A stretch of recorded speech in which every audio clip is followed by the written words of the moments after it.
Alors bonsoir à tous. Écoutez, je suis très heureux de vous retrouver. On va traiter un sujet qui se trouve dans la paracha de cette semaine, qui est paracha de Béchalach. En fait, vous savez que dans cette paracha, on va parler de ce phénomène incroyable qui est l'ouverture de la mer Rouge. On va essayer d'expliquer qu'est-ce qu'on peut tirer comme enseignement de tout ça. Alors, c'est marqué dans la paracha que lorsque les Israéliens sont sortis d'Égypte, c'est Paro qui les renvoie. En fait, c'est le début de la paracha. Et donc, l'interrogation qu'on doit avoir au départ, c'est pas Paro qui les renvoie, c'est Hachem qui les renvoie, qui les chasse d'Égypte. Avec toutes les plaies qu'il a fait organiser, c'est bizarre que la paracha démarre comme ça. Vehi Béchalach Paro et Taham. Paro, il les a accompagnés pour les sortir d'Égypte. C'est pas Paro qui nous sort d'Égypte, à part ça, on va se rendre compte que les Israéliens un jour vont chanter. Mais ils vont chanter après qu'ils se soient libérés des Égyptiens, c'est vrai, mais surtout parce que l'ouverture de la mer Rouge, en fait, les a débarrassés de leurs ennemis, quoi. C'est ça qu'ils ont vu Met Al-Sefatayam. Ils ont vu les gens qui, les soldats de l'armée égyptienne qui étaient morts au bord de la mer. Et là, tout à coup, ils ont chanté Veyaminu Bachem. Et tout le monde s'étonne en fait du fait qu'ils n'aient pas chanté en sortant d'Égypte. Comment ça se fait qu'ils n'étaient pas fous de joie d'être sortis d'Égypte, d'être enfin libérés de l'esclavage? C'est ça qui est bizarre. Deux questions. Donc, un, pourquoi c'est Paro qui les renvoie? Deux, pourquoi ils n'étaient pas fous de joie d'être sortis d'Égypte, libérés de la prison qui était l'Égypte, en fait, esclaves qu'ils étaient là-bas, dans des camps de concentration, forcés de travailler, quoi. En fait, l'idée, c'est la suivante. En fait, c'est ça qu'il faut comprendre. C'est que si la Torah nous dit que c'est Paro qui les a envoyés, ça veut dire qu'eux, ils sont partis comme les esclaves de Pharaon. Donc, en fait, ils n'étaient pas simplement libérés physiquement de l'esclavage, mais ils étaient, entre guillemets, restés les esclaves de Paro. Ils sont partis comme des esclaves. Et c'est que lorsque ils ont vu les agresseurs qui étaient Paro et toute son organisation qui ont disparu, donc on a balayé ce traumatisme intérieur qui était celui de Paro, que là ils ont chanté. On ne peut pas chanter quand on est prisonnier dans sa tête. Et donc il a fallu absolument se libérer de ça. Qu'est-ce que fait Hachem? Il provoque une situation qui va libérer les Israël psychologiquement d'une prison qui s'appelle Pharaon. Monsieur Pharaon, il plane au-dessus de leur tête. C'est pour ça que c'est marqué Vaï Béchalach Paro. C'est Paro qui les renvoie. En fait, c'est Hachem qui les renvoie. Mais pour eux, c'était Paro. Ils sont partis comme des esclaves. Il fallait absolument que ça soit Hachem et pas eux. Donc, qu'est-ce que fait Hachem pour que ça soit lui et pas les autres? Alors, il est obligé d'éliminer ce qui fait obstacle à sa réalité, qui est celle de croire que c'est Hachem qui les a libérés. Ça va? Il savait que c'était Hachem, évidemment, c'était miraculeux. Mais quelque part, entre ce que tu sais de ce que tu es l'esclave de Paro, alors il fallait absolument libérer ça pour être libre. Parce que la liberté qu'on espère atteindre, c'est pas seulement la liberté physique, parce qu'on est tous libres, on peut se déplacer, mais c'est celle qui est intérieure. Est-ce qu'on est libre? C'est ça. Est-ce qu'on n'est pas assujetti? Est-ce qu'on est vraiment indépendant ou on n'est pas d'indépendant? C'est ça qu'il faut comprendre. Et donc ici, la Torah nous dévoile un secret, c'est de nous expliquer que en fait, ils n'ont pas fait d'Ashira, ils n'ont pas chanté, ils n'avaient pas envie de chanter. C'est comme, j'imagine, comment vous dire, ceux qui sont sortis otages à Gaza.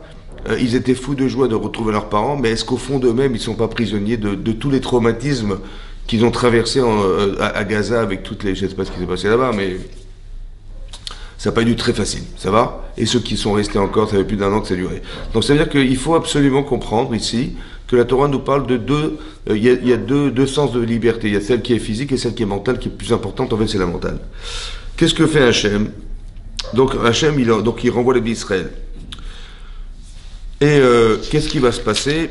Alors qu'ils étaient partis déjà depuis 3 jours, qu'est-ce que dit Hachem à Moshe Rabbeinu bizarrement? Il leur dit, écoute, il va falloir changer de chemin. Déjà au départ, ce qui était prévu au départ, c'est qu'on parte en Eretz Israël directement. C'est ça qui était prévu. Hachem a dit, vous allez partir d'Israël, vous allez à 3 jours de marche, on va se retrouver faire la fête, c'est-à-dire c'était le matin de Torah, etc. Et après, vous irez dans une terre qui a été promise à Abraham, Yitzhak, Yaakov, la terre où coule le lait et le miel. On était censé partir en Eretz Kenaan. C'est ça qui était prévu au départ. Mais Hachem a vu qu'on n'était pas forcément capable mentalement de le faire. Hachem a dit, voilà, il va falloir passer par le Eretz Pilishtim, le pays des Pilishtim. Ouais, c'est Gaza en fait. Ouais. Et il fallait passer par cet espace, cet endroit, et ils vont devoir faire la guerre, parce qu'ils n'ont jamais laissé passer les Hébreux venant d'Égypte pour rentrer en Israël en passant par le pays de Pélishtim, c'est impossible. Alors Hachem a dit, Peninachemam, de peur que le peuple va regretter, en faisant la guerre, d'être parti d'Égypte, alors je vais être obligé de leur faire un détour. C'est ce qu'Hachem a dit. Hachem a dit, Peninachemam, de peur que regrettera le peuple, Birotam Yechama, en voyant la guerre, la Choub Misraïma, de retourner en Égypte.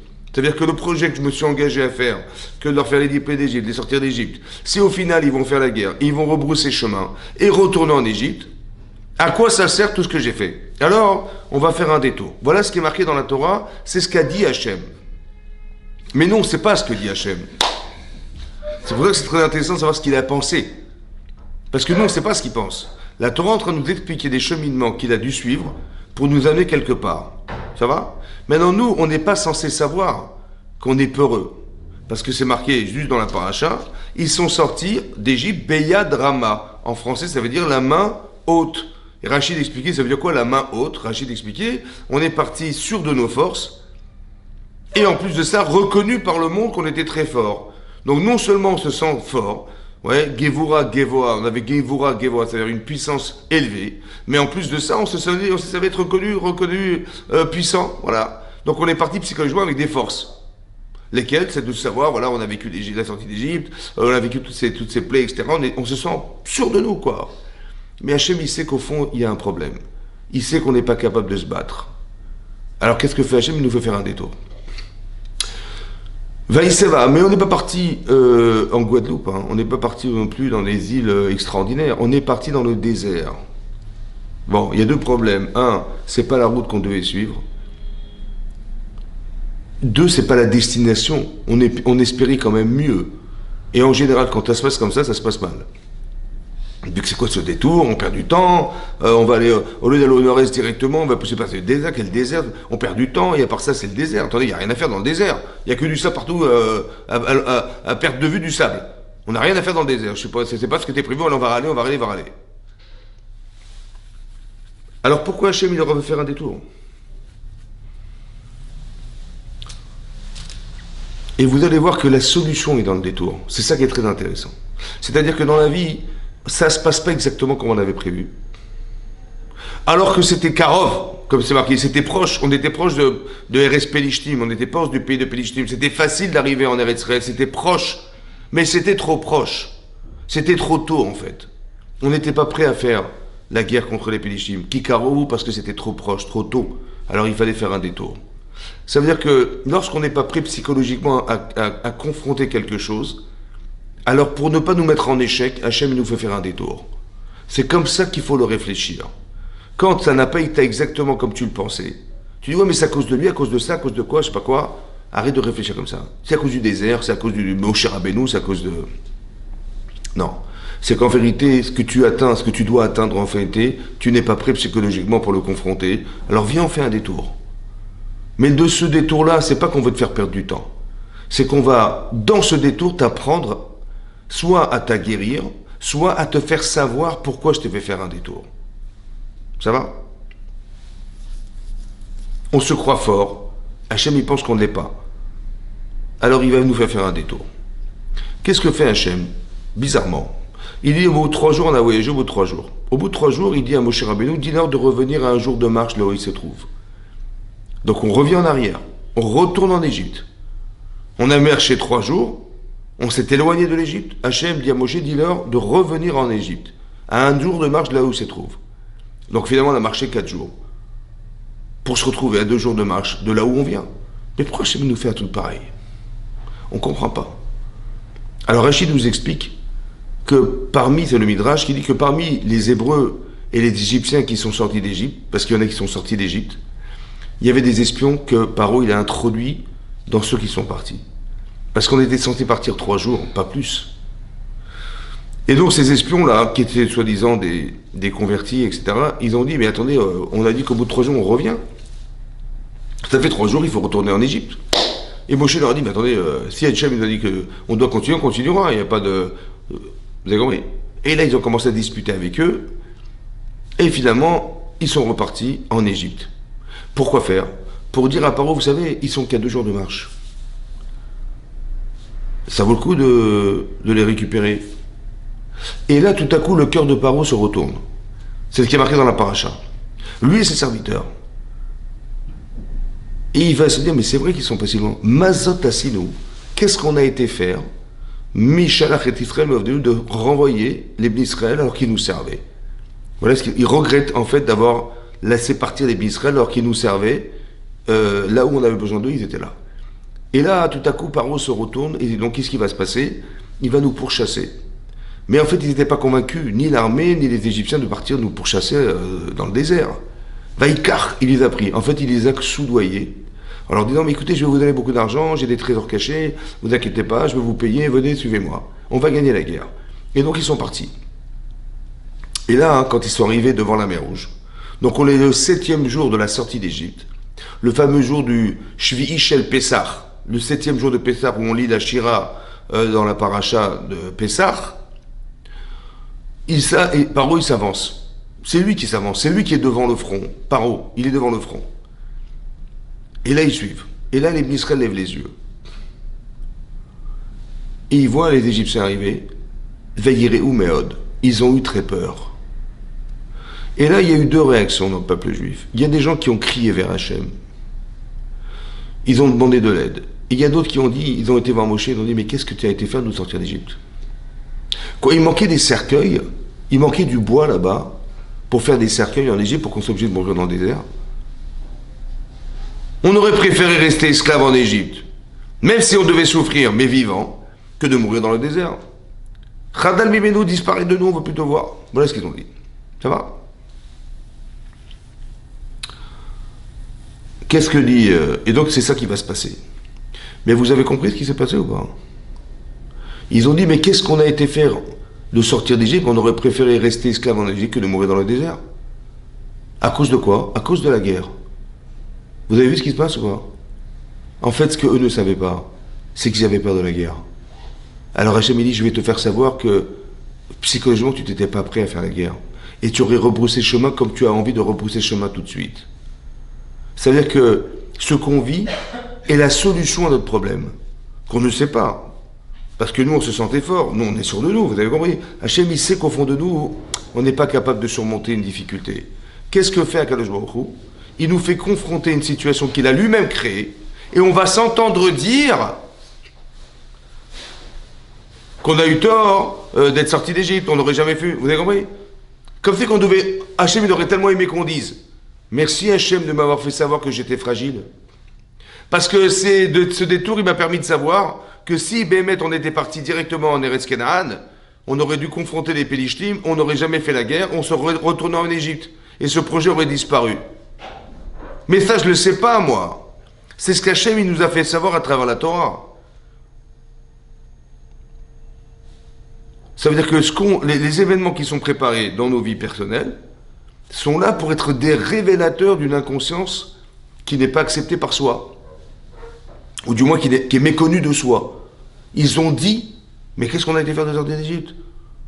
On va tous mourir là, on va pas jamais se battre contre ça, c'est pas possible. Mais justement, c'est ce que je t'avais proposé de vivre. Et tu l'aurais refusé, d'accord, tu aurais refusé. Alors dis-moi merci que je t'ai fait à savoir. Le problème, c'est que dans ces cas de figure, en général, on est dans la plainte. On n'est pas en train de réfléchir à ce qu'on arrive à gagner de ce qu'on vit.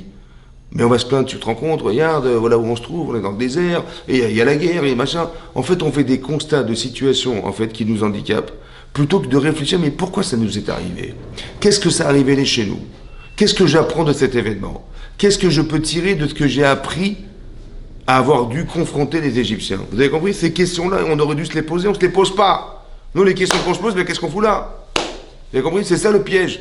Le Yetzer Hara, il nous fait réfléchir à une situation qui nous dérange, plutôt d'essayer de réfléchir à qu'est-ce qu'on a gagné de savoir qu'on était fragile alors qu'en fait on pensait être fort. Vous avez compris ça? Donc Hachem, il leur a fait savoir ça. Et donc qu'est-ce qui va se passer? Ils vont crier. Ils vont crier vers Hachem, sauve-nous. Ce qui est aussi très intéressant. C'est ceux qui n'y croyaient pas. Ils vont rentrer dans la mer Rouge. Mais grâce à qui ils vont être sauvés? Ben ceux qui y croyaient. Ça veut dire que si on a la Emouna, on peut sauver des gens qui ne l'ont pas forcément. C'est un autre enseignement, parce que la mer va finalement s'ouvrir, et on va rentrer dans la mer, et la mer va se retourner contre les Égyptiens, et on verra Metat Sefatayam, et là, on va chanter. Et on va dire quoi? On va dire, Vayaminu Bachem. Il y a marqué dans la Torah, ils ont cru en Hachem à ce moment-là. Et ils ont cru en Moshe Rabbeinu. Et on a fait la Shira. Mais ils croyaient déjà en Dieu. Ceux qui étaient en Égypte, ils croyaient en Dieu. Peut-être pas suffisamment, parce qu'il n'y en a pas plus de 20% qui sont sortis d'Égypte. Mais ceux qui croyaient en Dieu, ils sont sortis d'Égypte. Et ceux qui croyaient en Dieu sont sortis d'Égypte, mais ça n'a pas forcément suffi parce que les gens se sont plaints en voyant la guerre. Alors Hachem, il provoque quelque chose qui va faire que ta émouna, elle va grandir. Pourquoi? Parce que celle que tu as eue pour sortir d'Égypte ne suffira pas forcément pour accepter la Torah. Des fois, il y a des choses que tu ne comprendras pas et tu n'auras pas peut-être envie de les accepter. Alors peut-être Béhémouna, tu les accepteras. Mais c'est Émouna, ça veut dire que tu dis, écoute, j'ai rien compris. Mais si Dieu m'a demandé, c'est qu'il y a une logique qui me dépasse, mais j'accepterai parce qu'il a raison. Cette logique-là, en vérité, tu ne l'as pas. Alors tu vas l'obtenir quand? Quand tu verras la mer s'ouvrir. Et que tu verras Metat Sefatayam. Tu verras que les Égyptiens, tes persécuteurs, ils sont morts. Et là, tu diras, super. Et là, tu vas arriver au niveau de la Emouna. C'est-à-dire que le niveau d'Emouna qu'on doit atteindre, il n'est pas forcément linéaire. Il y a des niveaux de croyance. Et là, le Zohar d'expliquer qu'on est arrivé au summum de la croyance possible. Vayaminu Bachem, lorsque c'est marqué dans le Passouk, ils ont cru en Dieu. C'est pas qu'ils croyaient pas en Dieu, pour dire qu'ils ont cru tout de suite, non. Ils ont cru au summum de ce qu'on peut atteindre comme capacité à croire en Dieu. C'est le summum de la capacité de croire en Dieu qu'ils ont atteint. C'est ça. À travers tout ce qu'ils ont vécu, on voit qu'il y a eu des étapes qui leur a permis d'atteindre quelque part la croyance en Hachem. Ces étapes, elles sont progressives.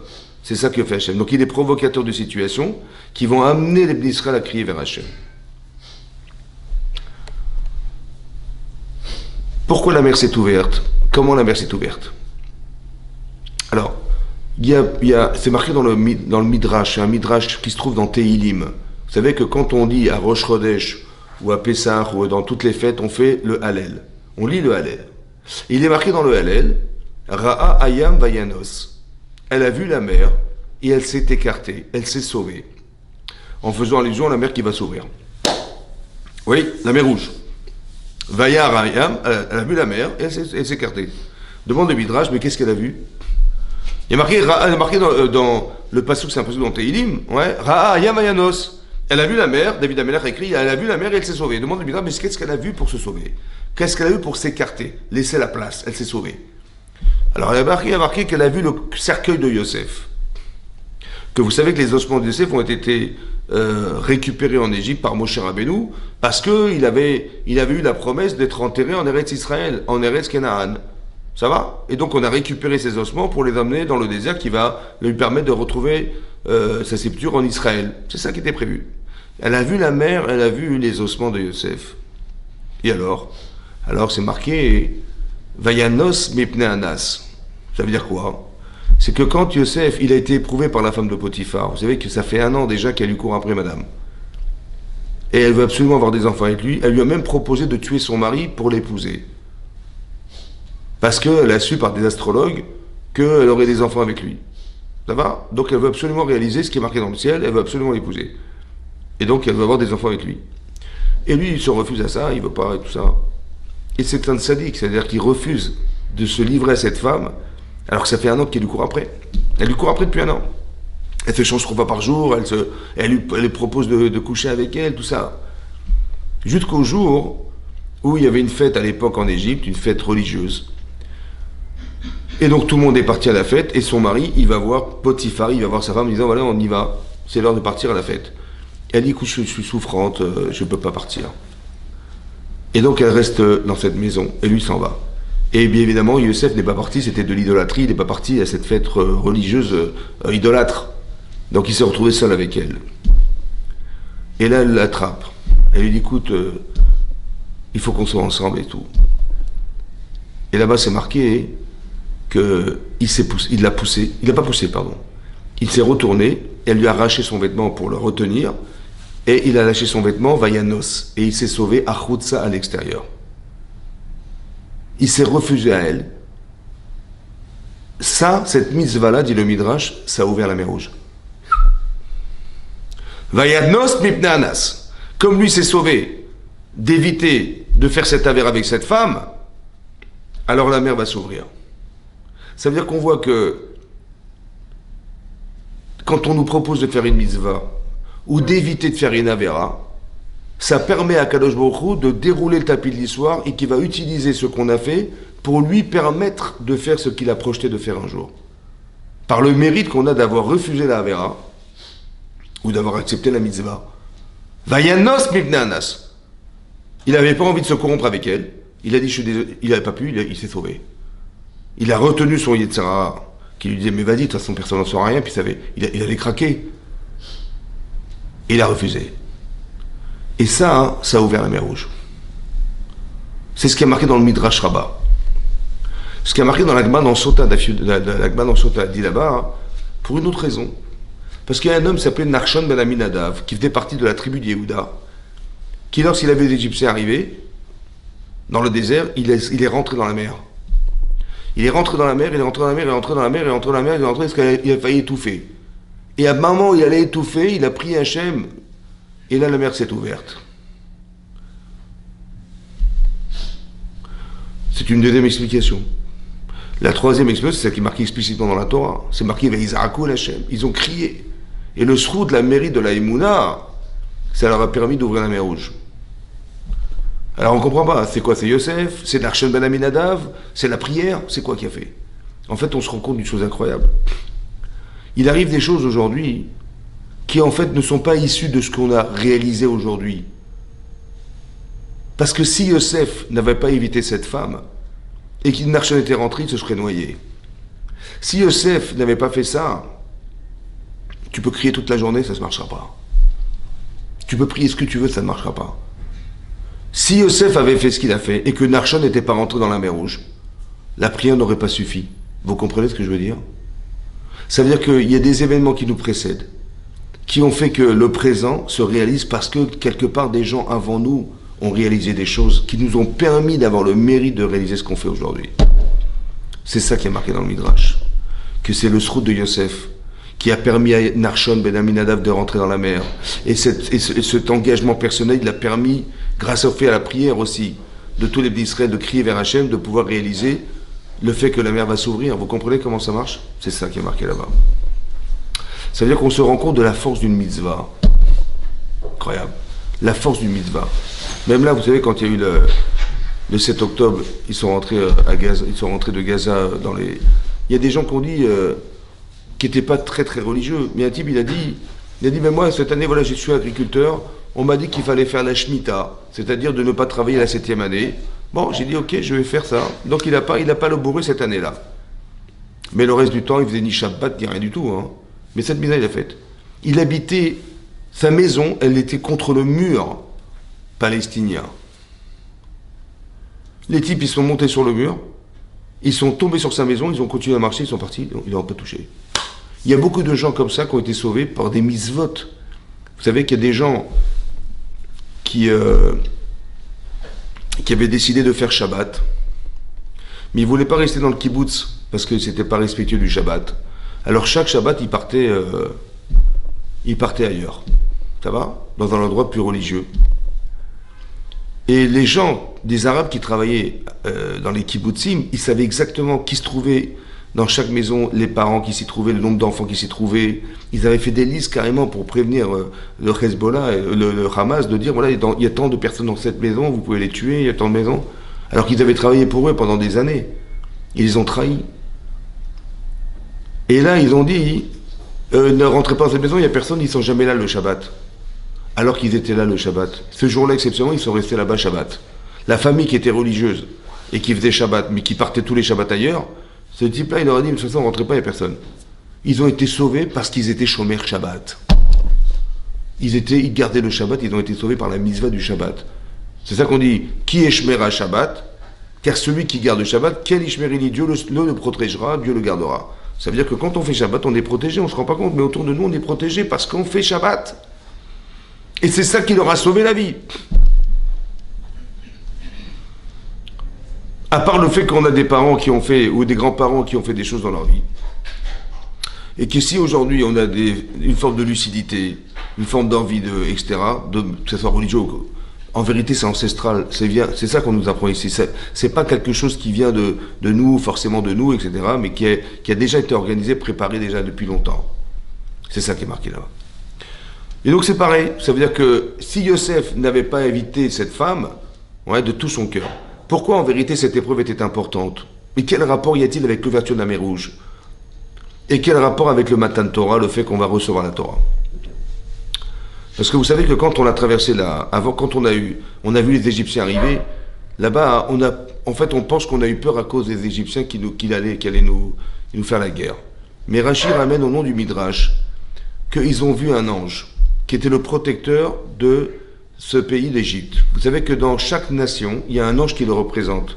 Cet ange qui le représente, c'est la personnalité qui se dégage de la nation. Ça, c'est l'ange.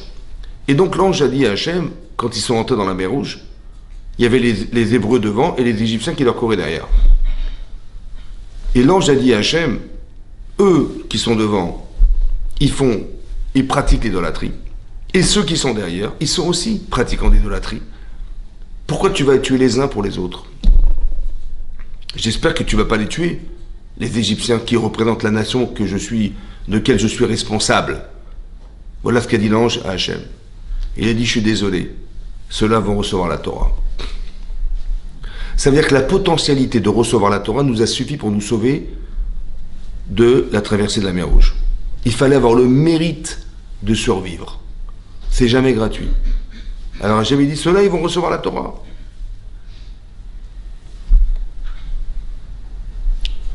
C'est pour ça que c'est marqué dans la Gemara, c'est marqué que caché zivugo shel adam, qui crée Souf. Bizarrement, c'est marqué, il est difficile de trouver l'âme sœur de quelqu'un comme il a été difficile d'ouvrir la mer Rouge. Allez comprendre ce que ça veut dire. Il est difficile. Pour qui il est difficile? C'est marqué caché zivugo shel adam. Le zivug, c'est le conjoint, l'âme sœur de la personne. Caché, c'est dur. Qu'est Kriyat Souf, comme l'ouverture de la mer Rouge. En quoi c'est dur? Qu'est-ce que ça a à voir? Pour qui c'est dur? Pour nous ou pour Hachem? Et en quoi c'est dur d'être mis avec Zivugim? Et en quoi c'est lié à la mer Rouge? Là-bas, la mer Rouge est ouverte, donc elle s'est écartée. On n'a pas rassemblé, on a au contraire, on a écarté la mer. Donc on a séparé, divisé la mer. Quel rapport avec le couple? Et quel rapport avec la mer Rouge? Ouais. Là-bas, le Maharal de Prague, il explique comme ça. Écoutez ce que le Maharal de Prague explique. Vous savez que 40 jours avant la conception d'un garçon, 40 jours avant la conception d'un garçon, on dit cette fille là-bas, cette âme féminine, elle correspond à cet homme. 40 jours avant la conception d'un garçon, Bat-Kol Omeret, il y a une Bat-Kol qui dit, cette fille-là, la fille d'un tel, elle correspond à ce garçon. L'Agma dit, c'est pas vrai. Il y a marqué, l'Agma dit qu'on est mézaveg, on s'arrange pour accoupler les personnes, les filles ACM, selon ce qu'ils font. C'est-à-dire que tu fais des choses dans ta vie, et en fonction de ce que tu fais dans ta vie, bah, ce que tu fais, c'est ce que tu es. Alors on va trouver une fille qui, comme toi, elle ressemble à toi, selon ce que tu fais. Donc ça ne dépend pas de quelque chose qui était déjà prévu, c'est quelque chose qui dépend du présent, de ce que tu fais dans ta vie. Ça va? De ton caractère, de ta façon d'être, de tes choix personnels. L'Agma répond non. Là-bas, ce qui est marqué dans l'Agma, dans Nida, que la fille, elle est prévue, c'est Zivug Rishon, c'est le premier couple. Prévu. Mais si la fille, elle ne correspond pas à ce qu'on avait espéré d'elle, si le garçon ne correspond pas parce qu'il a fait des choix différents de ce qu'on espérait de lui, alors on va être obligé de trouver quelqu'un d'autre. Zivug Sheni, le deuxième couple. Comme si il y avait un couple potentiel qui peut se retrouver. Et il y a un couple qui n'est pas potentiel. Pourquoi? Parce qu'il est fonction, mais il est émette, il est vrai. Mais il est fonction des changements que tu as pu opérer dans tes choix de ta vie. Et c'est une autre femme qui te correspond ou un autre homme qui te correspond. Les filles ACM, selon les actes que les gens ont faits, il y a une fille qui le correspond. Ça va? Maintenant, en quoi c'est en rapport avec Kriyat Souf, l'ouverture de la mer Rouge? Alors Hachem, il a dit comme ça. Il a dit à la première personne qui était prévue pour cet homme, je suis désolé, tu ne seras pas la femme de cet homme, parce qu'il a choisi une autre direction dans sa vie. Ou il va dire à cette âme masculine, je suis désolé, c'est la femme que tu devais avoir, c'était elle, mais comme tu as changé ta façon d'être, ou elle a changé sa façon d'être, alors elle ne te correspond pas, je suis désolé, je vais être obligé de trouver quelqu'un d'autre. Ça va? C'est comme Kriyat Yam Souf. Pourquoi? Il a dit aux Égyptiens, je suis désolé, je suis obligé de vous noyer pour laisser vivre ceux qui sont devant vous. C'est comme Kriyat Yam Souf. Vous avez compris? Hachem, il est désolé de dire, je suis désolé, je vais devoir éliminer. Il a dit à l'ange, je suis désolé, je suis obligé de noyer ceux-là pour laisser vivre ceux qui sont devant parce qu'ils vont recevoir la Torah. Même quand ils ont été noyés, les Égyptiens, les anges ont voulu chanter. Et Hachem a dit, je suis désolé, on ne chante pas sur la mort des Égyptiens. C'est la raison pour laquelle, à Pessah, on ne fait pas le Hallel tous les jours en complet. Vous savez que tous les Yom Tov, normalement, Pessah, normalement à Sukkot, on lit tous les jours le Hallel complet, c'est-à-dire on lit tous les textes. Et là, on le lit comme si c'était Rosh Chodesh, on lit les premières parties, on saute d'autres parties. Ça va? Pourquoi c'est comme ça? Parce que le 7e jour de Pessah, les Égyptiens ont dû être noyés. Et ça, on ne peut pas changer, on ne peut pas chanter pour la mort des gens qui étaient des Rishaïm, hein, qui nous ont persécutés. On ne peut pas changer, on peut pas se réjouir de la mort de nos ennemis. Alors on ne chante pas ce jour-là. Comme le Yom Tov, on ne chante pas, alors on ne peut pas se permettre de dire que Chol HaMoed, qui est moins important que Yom Tov en termes de Kedusha, on va chanter. On va faire le Hallel en entier. Alors c'est la raison pour laquelle on ne fait pas en entier. Donc qu'est-ce qu'il nous reste? Il nous reste que les 2 premiers jours. C'est pour ça que le Hallel, on le dit entièrement à Pessah, que les 2 premiers jours. Pourquoi? Parce qu'on ne peut pas se réjouir de la mort de nos ennemis. Vous imaginez ça? Hachem dit, je suis désolé, je suis obligé de vous détruire pour laisser vivre les autres. Vous voulez pourchasser? Je suis désolé, je suis obligé de vous arrêter là. Tu te rends compte? C'est ça que ça veut dire. Comme ça que ça s'entend. C'est-à-dire que même la mort des Égyptiens, c'était quelque chose qui était une souffrance. Et que ça ne se fait pas, ça.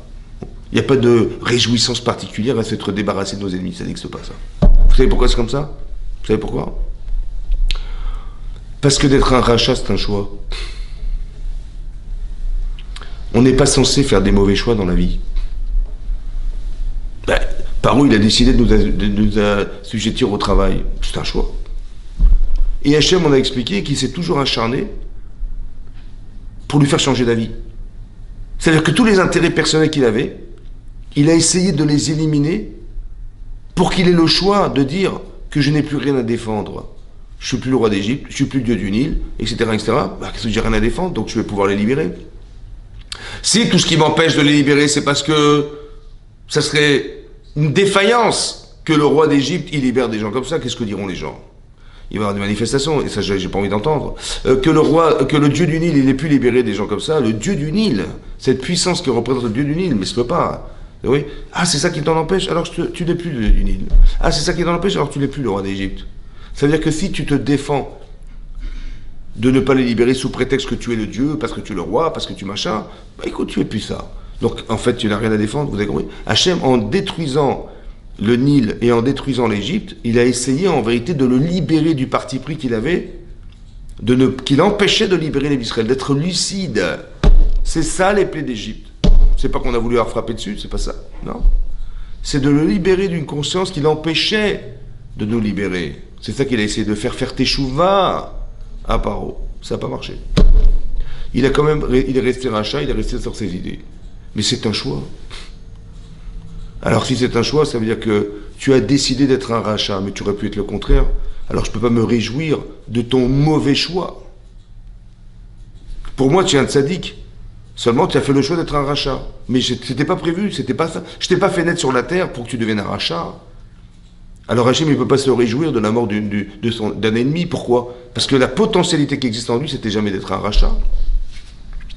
Même les Égyptiens qui leur couraient derrière, il a dit, mais non, c'est malheureux, ils font des mauvais choix. C'est dommage, ils auraient pu être des tzadikim. Ils auraient pu permettre à cette population d'exister en harmonie, en béchalom, et de faire fructifier ce pays d'Égypte. Ils ont fait le contraire, dommage. Mais je ne peux pas me réjouir de leurs mauvais choix. Vous comprenez ce que je veux dire? Tu dis, ah, ils sont morts, tranquille, ah, super, ils sont morts. Non, c'est pas comme ça qu'on réfléchit, non. Parce que dans chaque personne, il y a une âme. Et cette âme, elle n'est pas censée se tromper de chemin dans sa vie. Ah, comment ça se fait que ça n'a pas fonctionné? Parce que le désir d'aller à l'encontre de cette volonté était plus forte que la raison d'être. La raison, c'est pas ça. La raison, c'est pas de rendre esclaves les gens. La raison, c'est pas de faire des conflits. La raison, c'est pas d'assujettir des personnes. C'est pas de priver de liberté des gens. C'est pas ça la raison. La raison, c'est ça que tu penses. Laquelle? Ben, c'est d'être libre, d'être en paix, de fructifier ton pays. C'est ça la raison. Alors pourquoi tu fais le contraire? Parce que ton désir, il est plus fort que ta raison. Ton désir d'assujettir, d'écraser, de montrer que tu es le plus fort, et que ça, c'est plus fort que la raison. Alors c'est un mauvais choix, je suis désolé, c'est un mauvais choix, tu t'es trompé. C'est pas ça comme ça qu'on réfléchit. C'est pas comme ça qu'on agit.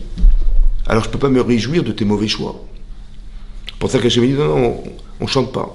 On chante pas. Et c'est tellement important que même nous-mêmes, on chante pas. À Pessah, on chante pas. On fait pas de Hallel en entier, non. Parce qu'on sait pourquoi on fait le Hallel.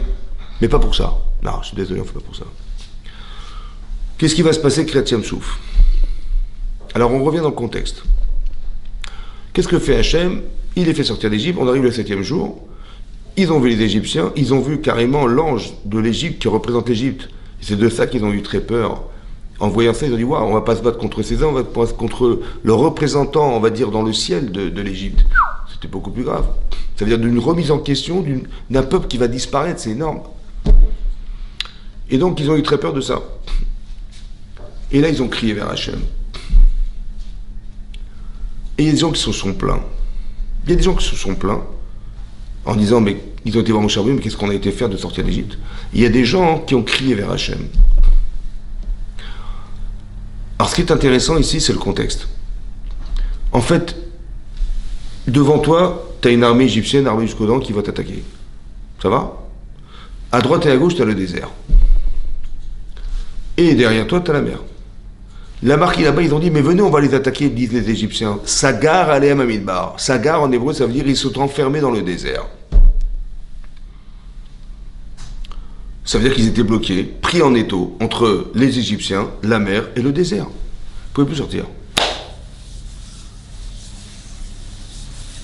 Combien il y a de solutions de s'en sortir? Combien de solutions physiques on a de s'en sortir?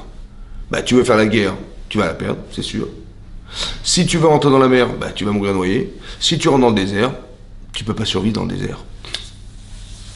Combien de solutions? Zéro. Pourquoi Hachem, il a fait qu'on ait zéro solution? Pourquoi? Zéro solution. Pourquoi il nous met dans une situation d'angoisse où il y a zéro solution? À part ça, hein, la peur. Vayireu meod. On a eu très peur. Et ça crée deux réactions chez les gens. La première, il y en a qui ont crié vers Hachem. Et la deuxième, c'est qu'ils ont été se plaindre. Pourquoi il a créé une situation de panique où on n'a pas le temps de réfléchir? Quand je dis pas le temps de réfléchir, parce que si tu réfléchis 2 minutes, alors franchement, tu crois que Hachem, il a fait des plaies d'Égypte pendant 1 an. Il t'a sorti d'Égypte avec des miracles extraordinaires. Pour qu'une semaine après, tu meurs? C'est logique? Non. Alors pourquoi tu paniques? Pourquoi tu paniques? En vérité, vous avez compris que quand on panique, on ne peut plus réfléchir. Donc cette option-là n'existe pas de dire, bah oui, on va réfléchir. Non, tu ne peux pas réfléchir. Mais pourquoi Hachem, il ne voulait pas qu'on puisse réfléchir? Il y a des situations de panique, on ne peut pas réfléchir. Mais pourquoi? Pourquoi tu me crées une situation où dans l'instantané, je vais devoir réagir? Ben laisse-moi réfléchir. Fait que voilà, j'ai eu l'information, ils arrivent, ok. Non, on ne savait rien. Et on arrive, on lève les yeux aussi, on lève les yeux et on voit les Égyptiens arriver. Et on dit, waouh, mais qu'est-ce qu'on fait là? Vous avez compris ce qui se passe? Alors un petit secret que je vous donne. Quand Hachem, il nous crée des situations où on ne peut pas s'en sortir, où on est en situation de panique, où on ne peut pas réfléchir, c'est que, écoutez-moi bien, la façon dont on aura de réagir, c'est exactement ce que nous sommes. Si tu paniques et tu vas te plaindre, c'est que tu n'es pas construit. Si tu paniques et tu vas prier, c'est que tu es construit. Ça veut dire que tout ce qu'on a réussi à faire dans les plaies d'Égypte, c'est de te donner la Emouna, eh bien ça a marché, Mazal Tov. Et si tu paniques et tu vas te plaindre auprès de ce qui t'arrive, tu peux pas dire, ouais, mais moi, si je vous pose la question, si vous étiez devant les Égyptiens et que vous étiez fermé entre la mer et le désert, qu'est-ce que vous auriez fait? Mais moi, j'aurais prié, moi, évidemment, on n'est pas des. Oh, on aurait prié vers Hachem, bien sûr. T'en fais rien du tout, mon vieux. Tu sais quoi? La véritable personne, c'est celle qui réagit. Si tu as le temps de réfléchir, tu as le temps de mentir. Il faut pas que tu mentes. Il faut pas que tu aies le temps. Alors je vais te mettre une situation de panique. Et la réaction que tu as, c'est vraiment la vérité, ce que tu es. Tu n'es pas construit ou tu es construit, tu vas le savoir. Ça veut dire que l'épreuve qu'on subit dans la vie, écoutez-moi bien, l'épreuve qu'on subit dans sa vie, elle n'est pas là pour que Hachem il sache qu'est-ce qu'on va faire de sa vie. Tu dis, on va voir, Dieu va nous tester, on va voir ce qu'on va faire. Ça, c'est stop, on arrête là. Ça n'existe pas, ça. Pourquoi ça n'existe pas? Parce que Dieu n'a pas besoin de nous tester pour savoir. Hachem, il est intemporel. Ça veut dire qu'il crée le monde et il voit la fin des temps. À la seconde où je vous parle. Donc il n'a pas de problème de savoir ce qu'on va faire demain matin. Par contre, l'épreuve, elle est là pour nous faire savoir. Où est-ce que t'en es? Tu sais où t'en es? Tu sais? Bah, je vais te le faire savoir. Voilà, j'en vois par où. Alors, bah, tu dis, bah, t'as crié vers Hachem, super. Ah, tu t'es plaint? Dommage. C'est pour te faire savoir où tu en es. C'est pas pour savoir. Il n'a pas besoin de savoir, Dieu, il s'en fout. Ou du moins, ça lui sert à rien, lui, personnellement. Par contre, pour te faire savoir. Est-ce que tu as du charisme? Est-ce que tu avais la force de tes idées? Est-ce que tu étais capable de faire? Bah, tu vas le savoir. Je t'envoie une épreuve, c'est juste pour te faire savoir. Tu as réussi, tu sauras que c'est juste. C'est bon. Si tu as raté, tu sauras pourquoi. Et tu vas faire un travail sur ce que tu vas savoir de toi. Parce que tu as été te plaindre. Tu as dit, ah, mais moi. Mais comment ça? Attends, tu crois que je t'ai libéré de l'Égypte pour te faire mourir dans le désert? Mais c'est pas stupide ce que tu dis là.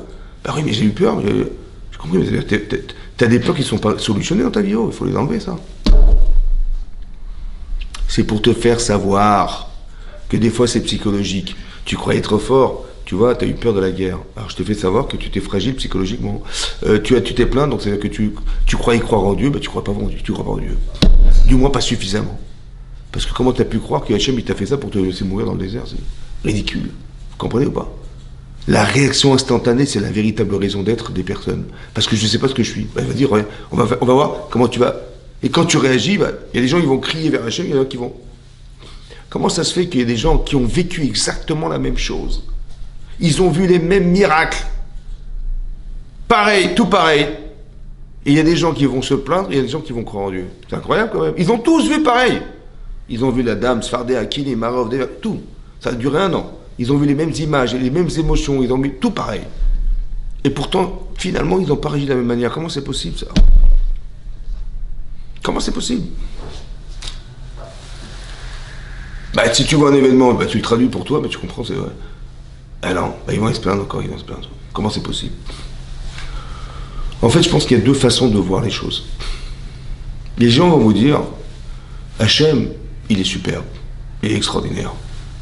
Tu te rends compte les plaies d'Égypte qu'il a fait, mais c'est extraordinaire ce qu'il a fait. Il a transformé le Nil en sang, mais c'est incroyable. Les grenouilles par millions, les sauterelles, les machins, tout. L'obscurité, il a épaissi la pesante. C'est incroyable ce qu'il a fait. Et à part ça, il a puni les Égyptiens, et ça, grâce à Dieu, ça nous a permis de sortir d'Égypte. Merci Hachem. Ces gens-là qui parlent comme ça, ils vont dire, bon là, il était là Dieu, hein, et là, il est où Dieu? Bah oui, là, il arrive à quelle heure là? Il y a les Égyptiens qui arrivent, on va se faire massacrer. Ils vont se plaindre. Pourquoi? Parce qu'ils ont parlé à la 3e personne du singulier. Ils ont dit il a fait, il a fait, il a fait, il a fait, il a fait. Mais là, il n'a rien fait là. C'est pas comme ça qu'il faut vivre. Non. Il faut dire comme ça. Il ne faut pas dire il a fait la justice et il a puni les Égyptiens, ce qui nous a permis de sortir d'Égypte. C'est pas ça le raisonnement qu'il faut tenir. Il faut dire Hachem, il m'a sauvé d'Égypte. Mais pour me sauver, il a fallu qu'il frappe l'Égypte. Il a fait pour moi. Pas pour régler ses comptes avec l'Égypte et que ça nous a permis de nous libérer. Vous savez quoi? Pour moi, il a fait la plaie du Nil. C'est pour moi qu'il a fait ça. C'est pour moi qu'il a fait le reste. Il a fait un pour moi, 2 pour moi, 3 pour moi, 4 pour moi, 5 pour moi, 6 pour moi, 7 pour moi, 8, 9 et 10 pour moi. Pour moi, il a fait ça. Merci Hachem, merci Hachem. Comme tu t'es habitué à introduire Hachem dans ta vie, quand tu paniques, tu vas penser à lui. La lecture de ta vie, c'est pas de dire, bah voilà, Dieu finalement, il y a une justice dans ce monde, tu vois, voilà ce qui se passe en ce moment, bah voilà, tu vois, il y a une justice dans ce monde. Les persécuteurs, les terroristes, les machins, bah tu vois, finalement, il y a une justice. C'est pas ça l'intérêt. L'intérêt, c'est de voir qu'est-ce qu'Hachem il a fait pour toi. Et maintenant qu'il t'aime, alors voilà ce qu'il a fait pour toi. C'est ça qui a permis, en fait, de retrouver le lien qui existait avec Hachem un jour. C'est comme ça on réfléchit. C'est pour ça qu'il y a des gens qui vont voir ça de l'extérieur comme une information. Et donc ça ne les touche pas forcément, ou indirectement. Et donc là, ils ne sont pas touchés. Ils n'ont pas pris à charge l'information, mais ils n'ont simplement pas pris à charge. Ça veut dire qu'ils ne se sont pas sentis concernés par ce qui arrive, pas impliqués dans ce qui arrive, mais de dire, voilà, journaliste, voilà, il a fait ça, voilà, j'ai fait mon compte rendu, ouais, il a fait super, Kolakavod. Là, il l'a fait, mais là, il n'a rien fait. Là. Il attend quoi pour me dire? Vous avez compris la différence? Quand tu extériorises les choses, pourquoi c'est comme ça? Vous savez pourquoi? Parce qu'il y a des gens qui n'ont pas envie de prendre sur eux. Il y a des gens qui, soi-disant, la religion, je sais pas quoi, ils disent non, moi je reste un journaliste, moi, je suis objectif, machin, laisse-moi tranquille. J'ai compris, mais alors Hachem, il ne serait jamais avec toi, quoi. Et tu vas prendre un mur un jour et tu vas dire, bah alors il est où le bon Dieu? Alors que si en vérité il y avait un mur, c'était juste pour que tu cries et qu'il te débarrasse de ce mur. Mais toi, tu crois que non. Et des fois oui, des fois non, des fois je sais pas quoi. Mais est-ce que vous imaginez? Ils ont crié vers Hachem. Il y avait zéro solution. Tu aurais cru que la mer va s'ouvrir, toi? Tu aurais cru une seconde que la mer va s'ouvrir? Même pas en rêve, tu aurais rêvé. Mais ce phénomène, il est incroyable.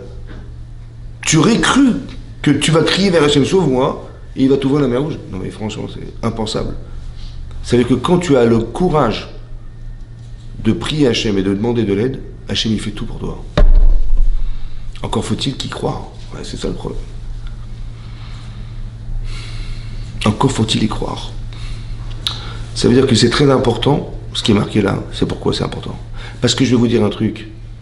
En général, on pense que si Dieu existe, il fait 5% de ce que je dois faire. Et moi je fais 95%. Ça va? Et lui a m'aidé un petit peu. Bah oui, parce que tout ce qu'on fait dans la vie, il faut arrêter de rêver. Bah, c'est le produit de notre travail, c'est nos efforts, c'est nos investissements personnels, etc. Bon, bah, Dieu, il a fait qu'il nous a aidés pour réaliser ce petit projet. Ça va? Mais comment il m'aide? Bah, voilà, la finalité, grâce à Dieu, le client, il est venu. Mais j'ai fait tout le boulot, hein, je vous rassure, c'est moi qui ai tout fait. Quand est-ce que tu vas te rendre compte que c'est lui à 100% et pas à 5%? Tu sais quand? Quand tu pourras rien faire. T'es bloqué, zéro solution. T'as zéro solution. Ah, t'es bien embêté là, parce que là, zéro. C'est là qu'Hachem il va te sauver, il va te montrer à 100% qu'il est avec toi. Alors que toi, tu croyais qu'il était qu'à 5% avec toi. Dans des cas de situation où tu n'as aucune chance, tu n'as pas de solution physique. Dans ces situations-là, tu as deux façons de réagir. Soit tu attrapes un ulcère à l'estomac. Bah oui, parce que tu vois qu'il n'y a pas de solution. Tu te rends malade. Ou tu dis, non, j'ai compris, merci. Merci de m'avoir fait savoir que tu veux m'aider à 100%. C'est pas pareil. Hachem, il fait exprès, c'est provocateur. Mais il dit, j'ai pas de solution. Je dis, mais justement, si t'en as pas, si Dieu n'existe pas, t'es mort. Mais s'il existe, c'est pour que tu lui laisses l'occasion de te montrer qu'il est à 100% avec toi. Tu as compris? Mais il faut que tu lui demandes. Et on a crié vers Hachem. Il n'est pas marqué on a prié vers Hachem. Crier vers Hachem, c'est de quoi crier? Quand est-ce qu'on crie dans la vie? Pas marqué ils ont prié Dieu. Ils ont dit, oh, Dieu, je t'en supplie, sauve-nous. Ils ont crié vers lui. Ouais. Quand est-ce qu'on crie dans la vie? Bah, vous avez remarqué que, imagine une femme, elle est sur son lit comme ça, tu vois, elle a la tête sur son oreiller, et il y a une petite araignée qui monte là. Ouais, petite araignée qui monte là. Qu'est-ce qu'elle fait, madame? Elle dit pas, ah tiens, il y a une araignée là. Elle crie.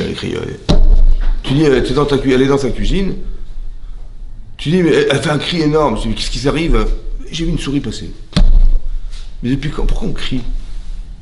Pourquoi un type qui tombe dans un vin, il crie? Voilà! Il dit pas au secours, hein. Non, il crie, le type, il crie. C'est quoi le cri en fait? C'est quoi le cri? Ouais. Pourquoi on crie? Bah c'est vrai qu'on panique, mais quand tu exprimes la peur ou la panique, tu cries. Bah dis ce que tu ressens. Tu dis bah j'ai vu une araignée, je sais pas moi. j'ai failli mourir, ça, tu dis quelque chose? Non, tu dis rien. Tu cries. C'est quoi le cri en fait? Eh bien, ils arakou el Hachem. Ils n'ont pas prié vers Dieu, ils ont crié vers Dieu. Comment c'est quoi crier vers Dieu? En fait, c'est quoi? En fait, quelqu'un qui ne peut pas parler, il est sourd. Ouais, il est muet, il ne peut pas parler. Ben, comment il s'exprime? Ben, par des sons. Quand il n'est pas content, il fait pas content. Et quand il est content, il rigole. En fait, l'expression verbale je suis très heureux d'être là parmi vous, bah lui, il fait des sons. En vérité, la parole n'est que l'expression d'un son, n'est que l'expression verbale, l'explication du son. J'aurais dû parler. Et je peux pas parler, comment je fais? Je fais des sons, c'est ça, ouais. Ça va? Ouais. Mais quand tu peux pas dire ce que tu penses, qu'est-ce que tu veux que je te dise? J'ai peur des araignées. Tu veux que je t'explique comment j'ai peur des araignées? Mais tu vas pas le comprendre. Parce que je vais te dire des mots, mais tu n'es pas dans l'émotion de ce que je ressens. Alors je vais crier. Le cri, en vérité, c'est ce que je ne peux pas verbalement expliquer. Alors je crie. Vous avez compris? Je peux pas t'expliquer. Je peux pas te dire que j'ai peur des araignées. Qu'est-ce que je te dis? J'ai peur des araignées. Ouais, d'accord, mais je comprends pas. J'ai peur des araignées. Et je vois une araignée, ça me fait peur. Mais je comprends. Elle est comme ça. Maintenant, je la vois comme ça, moi. Je comprends pas. En fait, je peux pas t'expliquer ce que je sens. Alors je vais crier. Le cri, c'est quand ça peut pas s'expliquer. Alors il y a des choses, des situations, qu'est-ce que tu veux que je te dise? J'ai peur des Égyptiens, ils vont arriver. Alors je crie vers Hachem. C'est-à-dire que je ne peux pas exprimer mentalement ce que je ressens verbalement, je ne peux pas l'expliquer. Alors je crie vers lui. Ça peut expliquer beaucoup de choses, ça. Vous savez ce que ça peut expliquer? Ça peut expliquer pourquoi on sonne du chauffard en Rosh Hashanah. C'est incroyable. Le Rav, il sonne du chauffard en Rosh Hashanah. Il y a une mitzvah d'écouter des sons en Rosh Hashanah. Le Rav, il sort une guitare. Il dit, ouais, une guitare, on va chanter. Il est fou, le Rav. Oui. Mais là, on sort un chauffard et on fait des sons du chauffard. On sonne des sons du chauffard en Rosh Hashanah. Tu sors un instrument de musique et tu sonnes. Qu'est-ce qui t'arrive? Pourquoi on doit sonner du chauffard en Rosh Hashanah? Bizarre. En fait, il faut écouter des sons. Alors c'est pareil. En vérité, tu as envie de dire des choses à Hachem, mais tu n'as pas les mots. Alors Hachem dit, c'est pas grave, passe par le son. Ce que tu aurais voulu crier vers moi, qui n'est pas verbalement explicable, alors passe par le chauffard. Ta prière, elle va passer par le chauffard. Ce que tu aurais voulu crier vers moi, alors fais-le par le son du chauffard. Ce qui n'est pas verbalement entendable, tu vois, c'est ça. Sonner du chauffard, c'est-à-dire on voudrait que tu passes par le son. C'est ça que tu vas faire. Tu vas passer par le son du chauffard. Ce que tu peux pas dire, alors passe-le par le chauffard. Mais Isarakul Hachem, ça veut dire qu'on a été sauvés parce qu'ils ont crié. On a été sauvés parce que Yosef, il s'est refusé à cette femme. Vayanos, Vayetzachout, ça c'est marqué. Ouais. Pourquoi cette expérience de vie qu'il a eu Yosef, ça nous a permis d'ouvrir la mer Rouge. Ça nous a permis de recevoir la Torah. Pourquoi? Peut-être l'idée c'est la suivante. On doit recevoir la Torah et dans les 10 commandements, c'est marqué l'otinaf. C'est-à-dire on n'a pas le droit de pratiquer l'adultère. C'est ça. Mais si on n'est pas capable de se retenir, alors on va forcément transgresser la Torah. Et si on va transgresser la Torah, on ne peut pas nous donner la Torah, c'est pas possible, puisqu'on n'est pas capable de la respecter. Alors vous savez ce que fait Hachem? Il cherche un homme qui est un tzaddik. Yosef a tzaddik. Un des enfants de Yaakov Avinu. Et on va lui proposer l'épreuve de la femme de Potiphar. Et elle va lui courir après pendant 1 an pour essayer de le séduire et avoir un enfant avec lui. Et il va se retenir. Et il va refuser. Alors il nous a permis, parce que nous aussi on descend de Yaakov Avinu. On est des béné Israël, mais on descend des qualités des enfants de Yaakov Avinu. Et c'est grâce à Yosef qui s'est retenu de pratiquer l'adultère avec une femme mariée qui nous a permis d'accepter la Torah et de marquer, on peut marquer l'otinaf. tu peux marquer ne fais pas d'adultère. Pourquoi? Parce qu'étant descendant de Yosef, on a cette capacité de se retenir. Vous avez compris? C'est ça qu'Hachem il a permis en proposant à Yosef l'épreuve de Potiphar, la femme de Potiphar, c'est d'introduire en lui cette capacité de retenue, qui est un héritage pour le peuple juif d'être capable de se retenir. Et ça peut permettre la mer Rouge de s'ouvrir. Parce que ça vaut le coup maintenant, puisqu'on est capable, vas-y. Elle a vu la mer, elle s'est retenue, elle s'est ouverte. Pourquoi? Parce que je vois que vous pouvez recevoir la Torah, alors on y va. Vous avez compris ce que je veux dire? Il faut se donner des capacités de pouvoir accepter la Torah. Mais ça dépend de toi. Combien tu te mets en capacité de pouvoir accepter les mitzvot? Il fallait la émouna, il fallait la croyance, il fallait la pratique, il fallait aussi avoir le charisme de pouvoir accepter. C'est pas facile. Ouais. Il y a plein de choses qui sont difficiles à accepter, mais il faut que tu sois capable d'accepter. Et tout ça, c'est marqué dans l'ouverture de la mer Rouge. Et dans le texte de la Torah, c'est marqué là-bas hein, que le vent, il y a un vent d'est puissant qui a percé la mer. Un vent d'est puissant, Ruach Kadim, il a percé la mer. Donc il est rentré dans la mer puissamment, il a écarté la mer. Et ça a fait 2 colonnes de mer, comme ça, 2 colonnes d'eau. Des murs en fait d'eau. Choma mimina ou mesemolam. Il y avait une muraille d'eau à droite et à gauche. Et on a traversé la mer. Et là-bas, c'est marqué Vayaminu Bachem. Pourquoi la Emouna d'Akadosh Baruch Hu, elle s'exprime par l'ouverture de la mer Rouge et la traversée de la mer Rouge? Pourquoi la Torah a choisi cet exemple-là? Pour être le symbole profond de la Emouna Hashem. C'est intéressant. Pourquoi Hashem il a choisi cet exemple-là pour nous amener à penser que Dieu existe? C'est incroyable. Alors c'est vrai par le miracle, mais pourquoi cet exemple de miracle? Pourquoi la mer Rouge? Pourquoi nous avoir dit que quand Hachem il a percé la mer, ça a fait des murailles? Ben évidemment, on n'est pas idiot. Hein. Si l'eau est percée par le vent, ben elle va s'écarter, ben il y aura des murs à droite à gauche, évidemment, c'est comme ça, non? Non. Pourquoi la Torah avait besoin de nous dire il y avait des murs à droite à gauche? Ben évidemment qu'il y avait des murs. L'eau, elle n'est pas partie nulle part. Donc il fallait bien que tu perces. À part ça, on était sur la terre sèche dans la mer. C'est-à-dire que le vent était tellement puissant qu'il a séché l'eau. Et on était sur la terre sèche, pas dans la boue, hein. On était sur la terre sèche. Baya Basha, Betoch Hayam. Baya Basha, ça veut dire sur la terre sèche. Yavesh, en hébreu, c'est sec.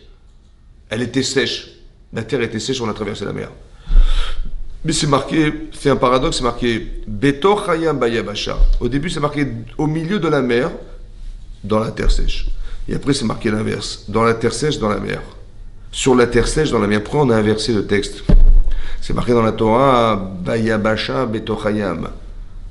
Ils étaient sur la terre sèche au milieu de la mer. Et c'est avant marqué, ils sont rentrés dans la mer sur la terre sèche. Pourquoi nous avons... Dis-moi simplement, ils sont rentrés dans la mer. Pourquoi nous exprimer le fait qu'il y ait des murailles? Pourquoi nous dire qu'ils aient marché sur la terre sèche dans la mer? Pourquoi faire? Quand vous êtes au bord de la mer, qu'est-ce que vous voyez? Ben, je vois la mer à perte de vue. Je vois les vagues qui arrivent, la mer à perte de vue. Mais est-ce que vous voyez ce qui se passe sous la mer? Alors, pourtant, elle est transparente. Tu mets tes mains dans l'eau, elle est transparente. Et bizarrement, on n'est pas capable de voir ce qui se passe sous la mer. Je dis pourquoi? Parce que le ciel, il t'empêche de voir. C'est le reflet du ciel sur la mer qui t'empêche de voir le fond de la mer. On ne veut pas que tu vois le fond de la mer. Mais les 2 tiers de la planète Terre sont couverts de mer. Les 2 tiers. Où est-ce qu'il y a plus de richesse? Dans la mer ou sur la terre? Ben dans la mer. Mais tu n'as pas accès à voir, tu ne peux pas voir. Tu es devant la plage, il y a une richesse incroyable auquel tu n'as pas accès parce que tu ne peux pas voir en transparence dans la mer à cause du ciel, à cause du reflet du ciel sur la mer. Alors qu'est-ce qu'il faut pour que tu puisses voir ce qui se passe dans la mer? Ben, il faut que tu rentres dans la mer. Mais tu sais ce qui s'est passé? Nachshon ben Aminadav, il est rentré dans la mer. Il s'est engagé à rentrer dans la mer. Et la mer s'ouvre. Et on rentre dans la mer. Et on rentre dans ce couloir. Et tout à coup, en transparence dans les murs, On voit, mais purée, il y a des animaux incroyables, il y a des poissons incroyables, des coraux incroyables, des trucs incroyables, que de l'extérieur, tu ne verras jamais de ta vie.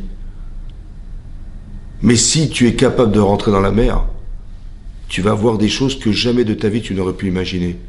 En transparence dans les murs. Hachem a marqué, ils ont vu des murs d'eau à droite à gauche. Alors c'est vrai que là, hein, le ciel ne peut pas empêcher de voir. Mais pour ça, il fallait que tu rentres dans la mer. C'est-à-dire qu'on est en train de nous expliquer.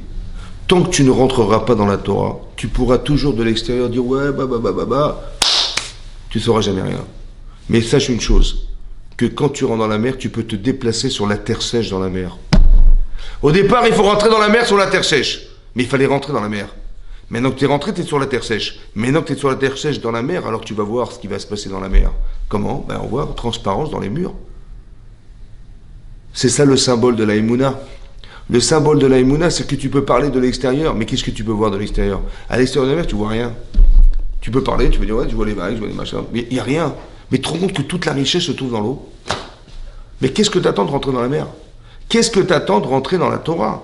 Qu'est-ce que tu attends d'entrer dans ta Emouna? Mais ça, il fallait avoir une croyance incroyable pour avoir le courage de rentrer dans l'eau. Tu es rentré dans l'eau, et Hachem est tout la mer. C'est-à-dire que derrière ce que tu ne sais pas, si tu as le courage de rentrer, alors des portes s'ouvrent et tu verras d'autres choses. On va te faire découvrir d'autres choses que tu ne pourras jamais voir si tu te trouves à l'extérieur sur le bord de la mer.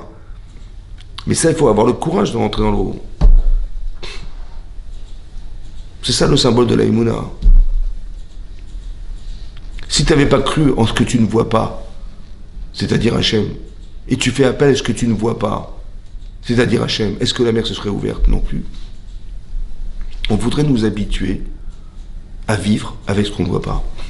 Par croyance, Hachem existe. Mais il ne peut pas se montrer. Pourquoi? Parce que s'il se montre, tu n'auras plus le choix, tu seras obligé de croire. On veut que tu choisisses. C'est toi qui rentres. Ou tu restes au bord de la mer, ou tu rentres dans la mer, c'est toi qui choisis. C'est ça ton mérite. Soit tu dis, écoutez, moi je peux pas, je suis pas courageux, je reste au bord de la mer. C'est dommage, il y a tellement de choses à savoir. Alors rentre, engage-toi. Allez, je fonce, allez hop. Et tu fonces, et tu vois des coups. Et Hachem il t'ouvre des portes, et tu découvres des trucs incroyables. Hachem t'accompagne dans ta vie, c'est incroyable. Mais ça, il fallait que tu ouvres la porte. C'est ça, Betochayim Bayavasha. Vous avez compris ça?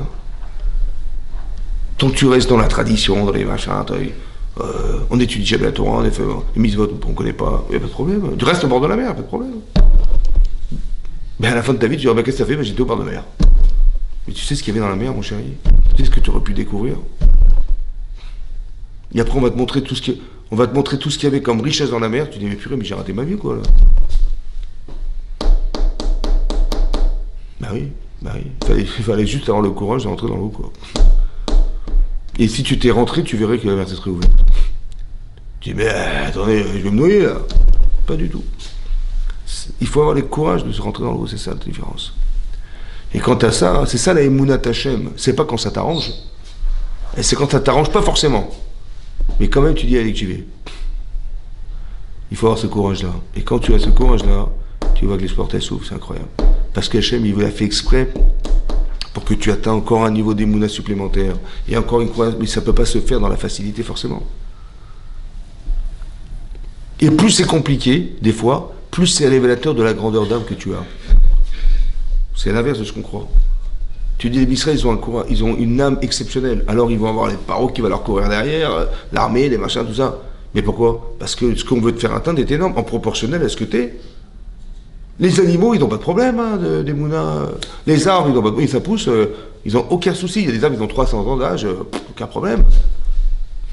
Mais nous, c'est dur, c'est pas facile. Bah oui, on veut te faire atteindre quelque chose. Donc c'est normal qu'on te propose une difficulté que jamais les autres auront, c'est normal. Et en fonction de ce que tu es, parce que tu connais pas ton âme, en fonction de ton âme, il y a des choses qui vont se rapporter dans ta vie à des choses qui ne font aucune commune mesure avec les autres.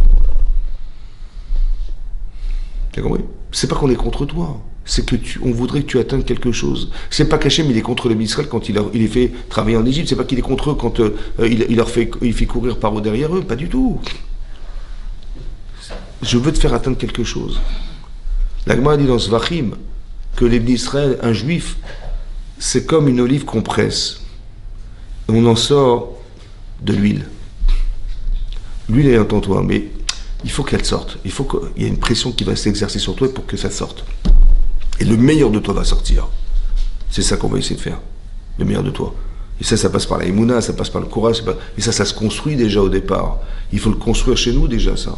Et quand tu as les outils pour le faire, après on te propose des choses incroyables. Et quand tu les as pas, on peut pas te les proposer. Si tu es fragile à l'intérieur de toi-même, on peut pas dire tu vas directement monter en Eretz Israël par le pays des Pélichtim. C'est impossible parce que c'est trop proche, c'est trop tôt. Alors on va te faire un détour. On va te faire un détour. Et ce détour, en fait, il est nécessaire. Parce que la solution, elle est dans le fameux détour. On t'a pas fait perdre du temps. On a dit, il faut que tu réfléchisses. Est-ce que ce qui semblait être une perte de temps, qu'est-ce que ça a permis, qu'est-ce que tu as gagné de passer par ça? Essaie de réfléchir, qu'est-ce que tu as gagné de passer par ça? Entends-toi parler, et écoute, tu vois, et là tu vas comprendre. Voilà.